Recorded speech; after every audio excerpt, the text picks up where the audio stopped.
आज की जो कक्षा है उस आज की कक्षा में हम चैप्टर 11 जो है मिथ्या साक्ष्य और लोक न्याय के विरुद्ध अपराध, उसके विषय में हम देखेंगे। तो सबसे पहले सेक्शन आता है हमारा 191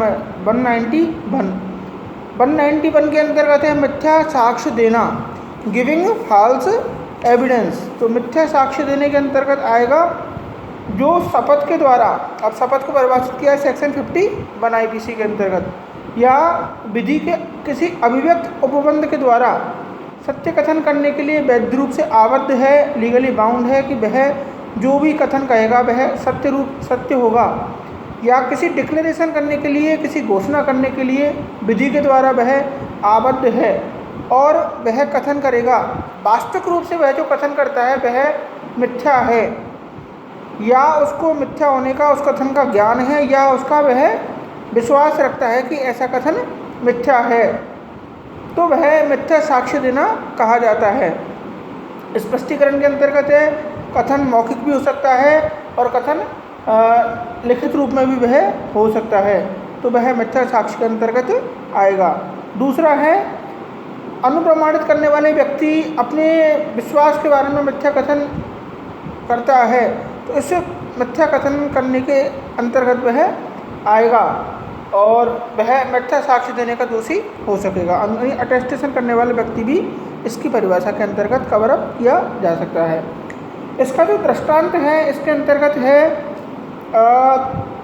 के एक न्यायसंगत दावे के समर्थन के अंतर्गत जो यह के विरुद्ध ख के 1000 रुपये के लिए है और विचारण के समक्ष शपथ पर यह मिथ्या कथन करता है कि उसने यह को ख के दावे का न्याय संगत होना स्वीकार करते हुए सुना था, तो यहाँ पर क ने क्या किया है, मिथ्या साक्ष्य दिया है। दूसरी जो इसकी जो दृष्टांत है, दूसरा इसका जो दृष्टांत है वो है कि शपथ के द्वारा सत्य कथन करने के लिए आबद्ध है और वह यह कथन करता है कि वह जानता है यह एक विशिष्ट दिन एक विशिष्ट स्थान के अंतर्गत था, जबकि वह उस विषय के बारे में कुछ भी नहीं जानता, कि यहाँ पर मिथ्या साक्ष्य देता है, चाहे बतलाए हुए दिन पर यह उस स्थान पर हो या वह नहीं हो, क्योंकि जिस विषय का वह साक्ष्य दे रहा है उस विषय के संदर्भ में वह कुछ भी नहीं जानता। तो यहाँ पर उसका जो साक्ष्य होगा वह मिथ्या साक्ष्य की जो परिभाषा है उसके अंतर्गत उसको माना जाएगा, नहीं मिथ्या साक्ष्य का वह होगा। अब इसके अंतर्गत है कि अभियुक्त को इस बात का इसके अंतर्गत ज्ञान हो कि वह कथन मिथ्या है, या वह विश्वास होने का उसको कारण हो, रीजन टू बिलीव हो कि ऐसा जो किया गया जो कथन है यह कथन मिथ्या कथन है, तो उस स्थिति के अंतर्गत ऐसा साक्ष्य जो दिया गया है वह मिथ्या साक्ष्य की परिभाषा के अंतर्गत कवर हो जाएगा। अब हमारा नेक्स्ट सेक्शन है सेक्शन 192 के अंतर्गत है फैब्रिकेशन फॉल्स एविडेंस, यानी मिथ्या साक्ष्य को गढ़ना यानी कि बनाना। तो मिथ्या साक्ष्य बनाने का तात्पर्य हो गया परिस्थितियों को हम अब किसी पत्र पर या किसी दस्तावेज पर किसी जो हम उसको फैब्रिकेट करते हैं यानी कि बनाते हैं, तो जो कोई इस आशय से किसी परिस्थिति को अस्तित्व में लाता है, जो किसी पुस्तक के रूप में हो सकती है, किसी अभिलेख के रूप में हो सकती है, किसी इलेक्ट्रॉनिक रूप के रूप में वह हो सकती है, उसके अंतर्गत किसी प्रकार से कोई वह प्रविष्टि करता है या मिथ्या कथन करने वाली कोई दस्तावेज या इलेक्ट्रॉनिक जो अभिलेख है उस इलेक्ट्रॉनिक अभिलेख को रचता है, जिसका किसी कार्रवाई के अंतर्गत या न्यायिक कार्रवाई के अंतर्गत जो या लोक सेवक के समक्ष किसी प्रकार की कोई कार्रवाई है उस कार्रवाई के अंतर्गत उसका साक्ष्य दिया जाना प्रस्तावित है, या उस पुस्तक से, उस अभिलेख से, उस वस्तु से जिस पर कि ऐसी चीज़ मुद्रांकित की गई है या लिखी गई है जो सब्जेक्ट मैटर, उससे कोई लोक सेवक किसी प्रकार की कोई राय यानी अपनी ओपिनियन जो कि बनाता है, तो ऐसी स्थिति को हम मिथ्या साक्ष्य का गणना कहते हैं, क्योंकि उस साक्ष्य के आधार पर वह अन्य व्यक्ति जो कि लोक सेवक है किसी परिस्थिति को अस्तित्व में लाता है और उस परिस्थिति के अनुसार ही वह किसी अन्य व्यक्ति पर उस सिद्धांत के आधार पर कार्यवाही करता है। तो यहाँ हमने मिथ्या साक्ष्य गढ़ के यानी कि उस गलत परिस्थिति को सही परिस्थिति के रूप में बतला करके यहाँ उस लोक सेवक के साथ छलावा किया है। उस न्यायिक कार्रवाई के अंतर्गत हमने एक विद्वेषता डालने की कोशिश की है जो कि वास्तविक रूप से गलत है, जो न्यायिक सिद्धांतों के प्रतिकूल है। तो वहाँ ऐसे साक्ष्य को हम मिथ्या साक्ष्य गढ़ना यानी कि हमने उस साक्ष्य को फैब्रिकेट कर दिया। अब इसका दृष्टांत ये दे रखा है कि एक बक्स में जो कि यह का है इस आशय से आभूषणों को रखता है कि वे उस बक्स में पाए जाएं और इस परिस्थिति में यह को चोरी के लिए दोष सिद्ध किया जाए। तो ऐसी स्थिति के अंतर्गत कै ने मिथ्या साक्ष्य की रचना की है। दूसरी स्थिति के अंतर्गत कै अपनी दुकान में एक मिथ्या प्रविष्टि अपनी दुकान में जो बही है, जो उसका लेखा रखने का एक दस्तावेज है, उस लेखा रखने के दस्तावेज में उस बही में एक मिथ्या प्रविष्टि करता है, फॉल्स उसमें एंट्री करता है और वह इस प्रयोजन से करता है कि न्यायालय में वह संपोषक साक्ष्य कोलैबोरेटिव एविडेंस के रूप में वह काम में आए। तो कै ने यहाँ मिथ्या साक्ष्य गढ़ा है। अब संपोषक साक्ष्य कैसे साक्ष्य को कहेंगे? संपोषक साक्ष्य हम ऐसे साक्ष्य को कहते हैं जो मेन एविडेंस के साथ सहयोजक एविडेंस होता है। जैसे कि एक व्यक्ति की मृत्यु हुई और उस व्यक्ति के परिवार के जो सदस्य हैं उन परिवार के सदस्यों ने अपनी साक्ष्य दी। अब हम उस परिवार के पास में रहने वाला जो घर है उसके पड़ोसियों की साक्ष्य लेंगे, उनकी ओरल एविडेंस मौखिक परीक्षा ली जाएगी। अब उसके अलावा भी उस गली में रहने वाला जो दुकान करता है व्यक्ति वो, या जो सब्जी बेचने वाला आता है वो, या कोई अन्य व्यक्ति जो उस मकान के आसपास होकर गुजरते हैं दिन प्रतिदिन, वहाँ आना जाना उनका रहता है। अब उनकी जो एविडेंस होगी वो कोलैबोरेटिव एविडेंस होगी, क्योंकि मेन एविडेंस हमने करके जो परिवार के सदस्य हैं उनकी होगी और साथ में अति निकट जो परिस्थिति जो रहने वाले पड़ोसी हैं उनकी होगी। इसके अलावा जो एविडेंस होगी वो पूरी कोलैबोरेटिव एविडेंस होगी, संपोषक साक्ष्य होगी, यानी मेन साक्ष्य को सहारा देने के लिए जो साक्ष्य काम में लिया जाता है उसको कहते हैं हम संपोषक साक्ष्य। तो अब ये सेक्शन हो गया 192। तो 192 के अंतर्गत हम करते हैं किसी चीज़ की फैब्रिकेटिंग। मिथ्या साक्ष्य के लिए पनिशमेंट यानी कि दंड।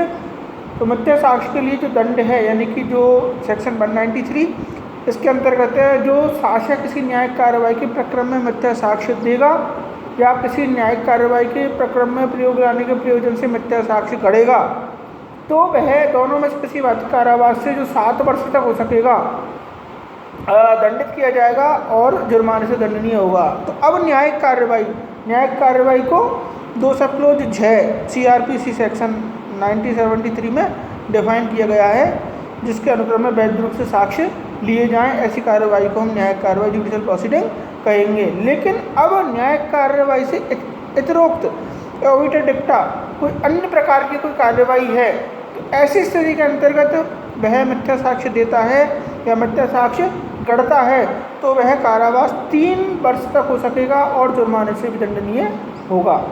इसमें जो स्पष्टीकरण है इसका वो दे रखा है, सेना न्यायालय के समक्ष अगर कोई ट्रायल की जाती है तो वह न्यायिक कार्रवाई को मानी जाएगी। दूसरी है, न्यायालय के समक्ष कार्यवाही आरंभ होने से पहले विधि के द्वारा निर्दिष्ट अन्वेषण होता है तो वह न्यायिक कार्रवाई का क्या है, एक प्रक्रम।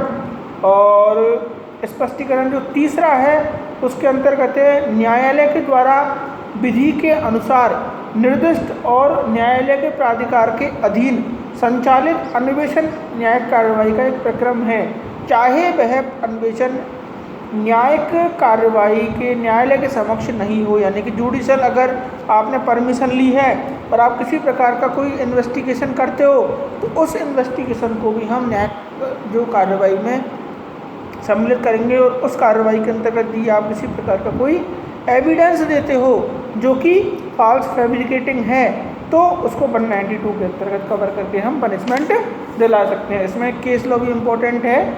सभी रुसेल बनाम स्टेट जो 1963 सुप्रीम कोर्ट का केस है, तो इस केस के अंतर्गत मतलब यह इसमें उसको अभियुक्त को इस प्रकार के फैब्रिकेटिंग का दोषी माना गया था। और CRPC की सेक्शन 340 के अंतर्गत उस पर जो कार्रवाई है वो की गई थी। 340 के अंतर्गत इस प्रकार की मिथ्या साक्ष्य की जो कार्रवाई है वो इसके अंतर्गत होती है। इस प्रकार से ये हमारा 193 कंप्लीट हुआ। सेक्शन 194 में है, टाइटल सेक्शन है मृत्युदंड से दंडनीय अपराध से दोष सिद्ध कराने के आशय से मिथ्या साक्ष्य देना या गढ़ना। जो कोई व्यक्ति किसी व्यक्ति को मृत्युदंड से दंडनीय अपराध उससे उसको पनिशमेंट मिले इस आशय से किसी प्रकार का कोई मिथ्या साक्ष्य देगा या मिथ्या साक्ष्य गढ़ेगा, तो वह व्यक्ति 10 वर्ष की अवस्था तक जो कठिन कारावास से या आजीवन कारावास से उसको दंडनीय होगा और जुर्माने से भी उसको दंडित किया जाएगा। और यदि किसी व्यक्ति को इसके फलस्वरूप फांसी दे दी जाती है तो संबंधित जो अपराधी है उसको भी मृत्युदंड दिया जा सकेगा। और सेक्शन 195 के अंतर्गत है आजीवन कारावास से या कारावास से दंडनीय अपराध के लिए दोष सिद्ध कराने के आशय से मिथ्या साक्ष्य देना या गढ़ना। तो इसके अंतर्गत अगर ऐसा व्यक्ति करेगा तो वह उसी अपराध से दंडनीय होगा जैसे आजीवन कारावास से या 7 वर्ष की अधिक अवधि से दंडनीय भी कारावास से दंडित कराने का कोई वह प्रोसीजर करता है तो उसको सेम पनिशमेंट जो कि अभी वह मिलेगा। और इसका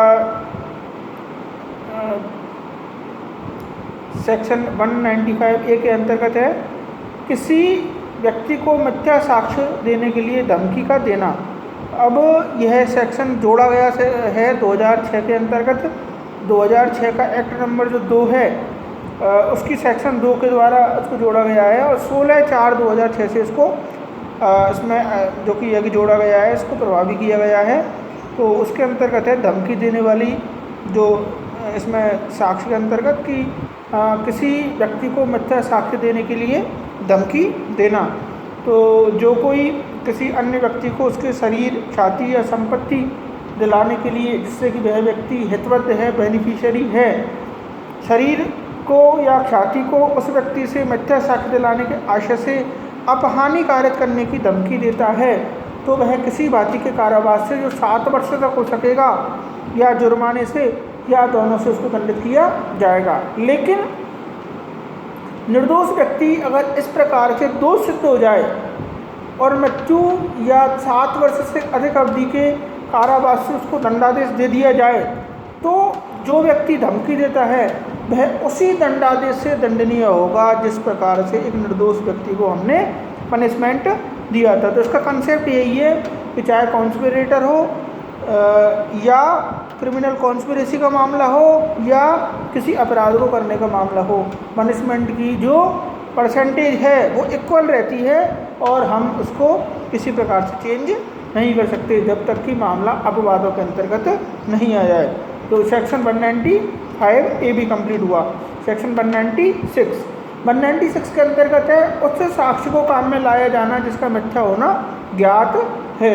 तो जो कोई किसी साक्ष्य को जिसका मिथ्या होना ज्ञात है या जिसका मिथ्या होना, फैब्रिकेटिंग होना, गढ़ा हुआ होना वह जानता है और वह उसको भ्रष्टतापूर्वक यानी कि गलत तरीके से उसको उपयोग में लाएगा या उपयोग में लाए जाने का अटेम्प्ट करेगा, प्रयत्न करेगा, तो वह ऐसे ही दंडित किया जाएगा माना उसने मिथ्या साक्ष्य दिया हो या मिथ्या साक्ष्य गढ़ा हो, यानी कि 193 सेक्शन उस पर अप्लाई हो जाएगा। 197 के अंतर्गत है मिथ्या प्रमाण पत्र जारी करना या हस्ताक्षरित करना। तो जो कोई मिथ्या प्रमाण पत्र जिसका दिया जाना या हस्ताक्षरित किया जाना विधि के द्वारा अपेक्षित, जो कोई ऐसा प्रमाण पत्र जारी करेगा जिसका दिया जाना या हस्ताक्षरित किया जाना विधि के द्वारा अपेक्षित है और जो ऐसे तथ्य से संबंधित हो जो कि वैसा प्रमाण पत्र दिए जाने पर विधि के अनुसार ग्राह्य हो, लेकिन वह उसको फाल्स रूप से जारी करता है, वह विश्वास करके जारी करता है, तो यह माना जाएगा कि उसने मिथ्या साक्ष्य दिया है, गिविंग द फॉल्स एविडेंस उसने किया है।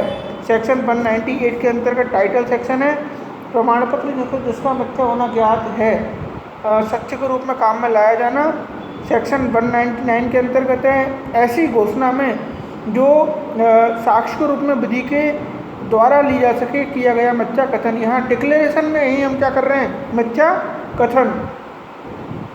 जो कोई अपने द्वारा की गई या हस्ताक्षरित किसी घोषणा के अंतर्गत जो कि साक्ष्य में लेने के लिए लाई जा सके, किसी प्रकार से कोई भी मिथ्या कथन करता है तो ऐसी स्थिति के अंतर्गत वह उसी प्रकार से दंडित किया जाएगा माना कि उसने मिथ्या साक्ष्य दिया हो। तो ये हो गया सेक्शन 199। और सेक्शन 200 के अंतर्गत है ऐसी घोषणा का मिथ्या होना जानते हुए सच्ची के रूप में काम में लाया जाना। तो यह जो कोई किसी ऐसी घोषणा को यह जानते हुए कि वह उस तत्व के संबंध में जिसके संबंध में वह दी गई है मिथ्या है, भ्रष्टता पूर्वक वह उपयोग में लाएगा या लाए जाने का अटेम्प्ट करेगा, वह उसी प्रकार से दंडित किया जाएगा मानो कि वह मिथ्या साक्ष्य दिया गया हो। अब इसमें स्पष्टीकरण दे रखा है कि कोई घोषणा जो केवल किसी अप्ररूपता के कारण, विदाउट फॉर्मेट के कारण अग्राह्य है, वह सेक्शन 199 और धारा 200 के अंतर्गत घोषणा मानी जाएगी। तो आज हमने सेक्शन 191 से लेकर के 200 तक आईपीसी को पढ़ा। मिथ्या साक्ष्य देना, मिथ्या साक्ष्य गढ़ना, किसी डिक्लेरेशन में मिथ्या कथन कहना आदि के बारे में हमने पढ़ा। आगे की जो कक्षा है उसमें हम सेक्शन 201 से लेकर के और आगे इसमें जो स्टडी है वो इसको करेंगे। आज की कक्षा के लिए सिर्फ इतना ही। आगे की कक्षा में इसी हम चैप्टर को फॉलो करेंगे। Thank you.